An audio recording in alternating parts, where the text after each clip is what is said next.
ben bonsoir tout le monde. Et bonne année à tous, hein. Plein de bons vœux, plein de bonne santé, plein de bonnes résolutions. En espérant qu'on aille loin en Ligue des Champions, hein, pour une fois. Mais bon, on commence l'année par une victoire, hein. Attendue face aux amateurs de l'Inas Montlhéry, hein. 5 divisions d'écart entre les deux équipes, ça s'est vu sur le terrain. Avec, même si Tourelle a fait tourner, hein, c'était pratiquement l'équipe C qui était alignée ce soir, hein.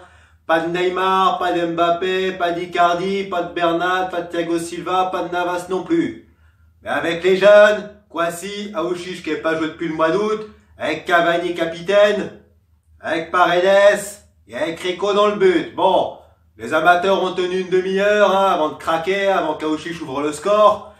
Un but centre de formation puisque c'est Dagba qui s'entre en retrait pour Aouchiche qui a plus qu'à pousser dans le but vide après avoir esquivé le dernier défenseur. Bon, il y avait quand même eu une occasion très chaude avec un ballon sauvé sur la ligne quelques minutes plus tôt. Mais bon, on a quand même vu rapidement l'écart entre les deux divisions, hein.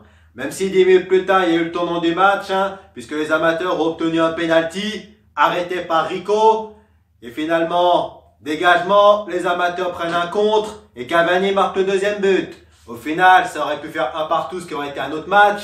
Et ben, ça fait 2-0. C'est le score à la mi-temps. Et après, en deuxième mi-temps, malgré les bonnes intentions des amateurs de l'Essonne, eh ben, les buts se sont enchaînés, hein. Cavani doublé, Sarabia doublé, Choupo-Moting qui corse l'addition.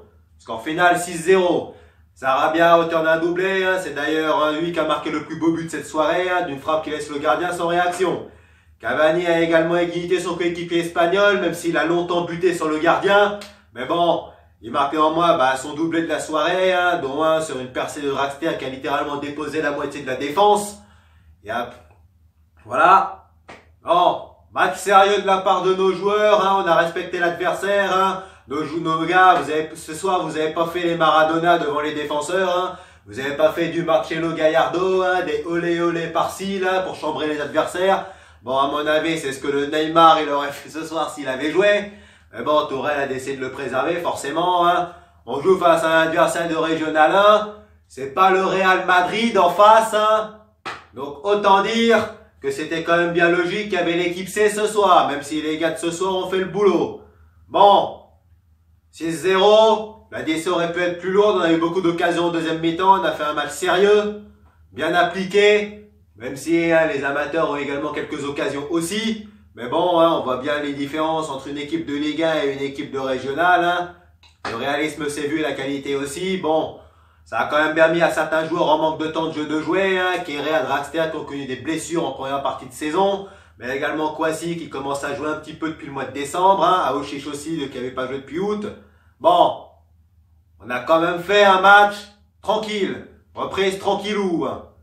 Mais bon, c'est là que le marathon commence parce qu'on aura quasiment match tous les 3 jours jusqu'à la mi-février, le 8e aller de Ligue des Champions. Là déjà, on va rejouer mercredi, ce sera notre prochain match, hein. Après la Coupe de France, la Coupe de la Ligue, puisque ce sera Saint-Étienne au Parc. Cette fois-ci, je pense que Tourelle va faire un petit peu moins tourner que ce soir. Bon, match tranquillou, hein. On va peut-être revoir le Ney, on va peut-être revoir Kylian contre les Verts. Ce sera un autre match, même si c'est également un match de coupe, hein. Et après Saint-Étienne, il faudra jouer Monaco dimanche 12, hein. Alors, en espérant les gars que vous allez offrir un beau cadeau d'anniversaire à ma mère, puisqu'elle fête ses 49 ans le jour de PSG Monaco. Bon, sur ce, reprise tranquillou, vous avez fait le boulot ce soir, vous avez fait ce qu'il fallait pour gagner. Ça a permis à certains joueurs en manque de temps de jeu de jouer ces matchs-là. Maintenant, le marathon commence, ça va nous mener au 8e de Ligue des Champions. On aura le championnat, on aura le 16e de coupe à jouer aussi. Sur ce, bye bye tout le monde, et allez Paris!